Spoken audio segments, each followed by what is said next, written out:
Hello, and welcome to our Stevenson High School College Career Center First Generation to College in the U.S. undergrad video series. My name is Eileen Aragonis, and I am the manager of the Stevenson to College and One Family programs for the Stevenson Foundation. In our viewing and presentation of this respective topic, we will be discussing college supports for students of color. Specifically, we're going to be thinking about resources and opportunities that are available in both the college exploration as well as the college persistence process exclusive for students of color, because we recognize it's not just about getting into college, but it's also making sure that students can be successful in whatever pathway they might choose. First, I'd like to define that there is research that shows students who are involved in co-curricular activities and have a quote-unquote sense of belonging will be more successful in both high school and college. And so we say that because though we really try to support students having a wonderful academic experience, we also recognize that there is more to life than what happens in the classroom. And so we just say that with respect to students as they are growing and becoming their own people, they develop certain characteristics, leadership qualities, and perhaps connecting with respective co-curriculars and finding their comfort and sense of belonging will help empower them to be better outside of the classroom. Specifically at Stevenson High School, we'd like to share that there are a number of opportunities available to support students in their post-secondary process. First of all, the College Career Center has multiple respective opportunities, whether it's ongoing presentations from college admissions reps or respective workshops or grade level presentations from our post-secondary counselors, as well as our post-secondary counselor and parent engagement meetings offered by our post-secondary counselors.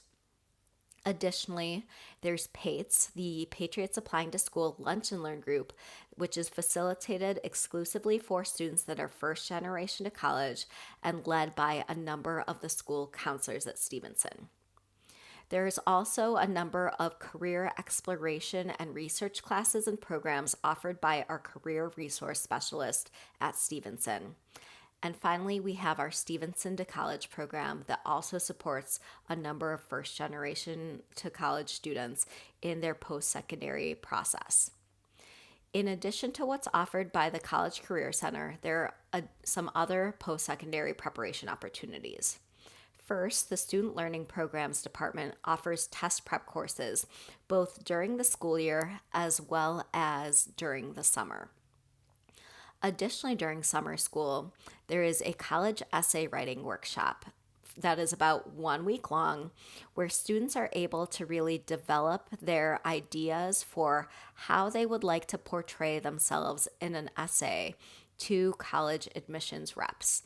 That week, many students are able to come out of that class with an initial start or draft to what they might eventually submit with their college applications as seniors.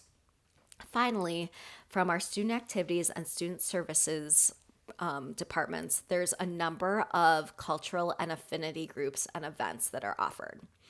I highlight these because colleges oftentimes consider involvement and leadership in activities both at school as well as out of school in the admissions process. As I was stating earlier, we know that there is more to who students might be beyond their classroom behavior and academic progress. Some colleges might even ask students to write a short essay response defining their passion, involvement, or level of responsibility and why these respective experiences matter to them in the college process. So again, to define student involvement and leadership, that might mean both the duration of respective activities students might be involved in, any leadership roles that the student was appointed to or took on, as well as, again, outside of school, if a student has a part-time job or home responsibilities, that might also be part of the story that the student can convey of who they are beyond their academic performance. That colleges would really appreciate hearing to understand more about that student's story and who they might eventually be when they are on campus. When considering the transition to college, I'd like to define that there are actually specific designations for types of colleges. The first overarching term I'd like to share is Minority Serving Institution, MSI. This is a special designation if the school has a certain percentage of minority students on their respective college campus, and this might also be indicative of additional scholarship funds or initiatives that the school might be taking to exclusively support retention and college completion for students of color. MSI is all encompassing of the terms listed below, but I also wanted to define this because we recognize that these specific terms might be important for students and families to prioritize in their college process. So first of all, HBCU, Historically Black College or University, there are over 100 of them in the United States. HSI, Hispanic Serving Institution, there are over 500 of these institutions in the U.S. AANAPISI, so Asian American and Native American Pacific Islander Serving Institution, there are over 150 colleges like this in the U.S. And TCU, Tribal College or University, there are over 30 of these institutions in the United States. While I am sharing that there are designations of minority serving institutions or these more exclusive definitions as well, this does not mean that these schools have only that respective population. Oftentimes, again, this is highlighting there is a certain percentage of the student population that identifies in these respective cultural groups, but that does not mean necessarily that the school might not have students of different backgrounds, races, ethnicities. This is just something for students and families, if this is a priority for them, to look closer at when they're in their college search process. Additionally, there are some special admissions and financial aid opportunities exclusive for first-generation students of color. First of all, we advocate that students and families try to visit a college campus to develop their comfort level of what that experience might actually look like. Exclusively, there might be colleges that offer a multicultural open house event. Oftentimes, this is family focused and friendly, so they might invite both the student, the family, younger siblings, other extended family to join as well. Oftentimes, they will highlight affinity groups, specific resources for students of color, and oftentimes these will be offered in multiple languages. So that would be a wonderful opportunity for students and families to attend together if they really want to see what might be the benefits of attending a respective college. Additionally, there are some colleges throughout the country that recognize that transportation to a college might be a challenge, whether for logistical or financial reasons. So those colleges might offer what's called a fly-in campus visit opportunity. In that case, the college will set aside a day and funding for a student and a family to visit their respective college on designated dates. Oftentimes, if a student is able to attend that fly-in campus visit opportunity, they might actually also be able to interview for special admissions opportunities or special additional scholarship opportunities as well. Finally, I'd like to highlight specific grants and scholarships for first generation to college students of color. So these are private scholarships that if a student were to apply and be awarded these scholarships, they would be able to attend whichever college or university they wanted to. So APIA Scholars, the Asian Pacific Islander Scholarship Fund, is one that opens up oftentimes in January. HSF, the Hispanic Scholarship Fund, oftentimes opens in January. The Ron Brown Scholar Fund oftentimes opens in November or December. The United Negro College Fund has a variety of scholarships that are available throughout the year. The Questbridge National College Match oftentimes opens in late summer and closes at the end of September. And the Gates Scholars Program oftentimes opens and closes in early September. So just some specific admissions and financial aid opportunities to highlight as students and families are exploring what options are available to them. Once a student is able to enroll in college, I'd like to highlight some other resources available to them. First, the academic advisor serves a role similar to the school counselor. They will meet with the student and help them choose what classes they might take that are pertinent to their academic interest or academic major. They will also help the student stay on top of ensuring that the classes they are taking will all fulfill respective graduation requirements at that college campus. Additionally, many colleges have what's called a TRIO or Student Support Services program, which is a federally funded program that is exclusive to supporting first generation to college students on that campus. This might have a different styling on every individual college. Some colleges might offer very open workshops for students that are first generation to attend.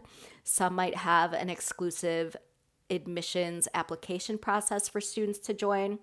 But I very much encourage that students, when they are considering their college options, also look to see, does this college have a TRIO or Student Support Services program? So that way you know before you get to college whether or not you'd be able to participate. Additionally, many colleges have a multicultural center or diversity liaison on campus that will have a variety of events, initiatives, programs that students might be able to engage in if they're interested in that. There are certainly respective academic departments that might prioritize exclusive opportunities for students of color. And finally, when students are enrolled in college, much like they were able to join co-curriculars when they were at Stevenson, there are a variety of co-curriculars that they would be able to join when they are at college. Whether it is cultural affinity groups facilitated by the college or specific Greek life fraternities or sororities that might also be ensuring student engagement in community service. There are oftentimes also DEI coalitions or leadership teams on campus where students might be able to get involved. And then finally, there might be a number of professional or career-focused networking groups that a student might be able to join. I say that with respect to, I know several students might get involved in STEM leaders of color groups or women in respective field groups. And so I say that as another opportunity outside of the classroom for students to build their understanding comfort level as they prepare for what life might look like after their college journey. As we prepare to close this conversation, I'd like to also remind and point out that realistically, many first generation to college students face emotional and academic challenges in the transition to college. Granted, switching from high school to college can be a very challenging emotional transition for many young people. They are going from their respective home that they may have known for 18 years to a college. They're going to have a new sense of independence where they get to choose their schedule. They get to choose whatever they eat throughout the day. They will be finding new friends. And the academic transition to college, both in terms of thinking through, oh, your respective instructors might not be taking attendance. There might be a new grading system. The pace might be different than what you are used to in high school. All of these ideas might lead to challenges for all first generation to college students to consider when moving on to college. Especially for students of color, though, I also highlight and acknowledge this idea of imposter syndrome, where a student might question if they belong on that college campus. They might consider if perhaps a mistake was made by them choosing to go to that respective college. They might forget the accomplishments and achievements and how talented and wonderful they were prior to even finding that college, prior to applying for admissions to that college. And so I say that with respect to that is an opportunity for students and families to really come together to develop a connective support to each other, to really ensure that students understand that their family will always be there for them. And also, based on the connections that I highlighted previously in this presentation, there are a number of connections available for that student once they are on campus.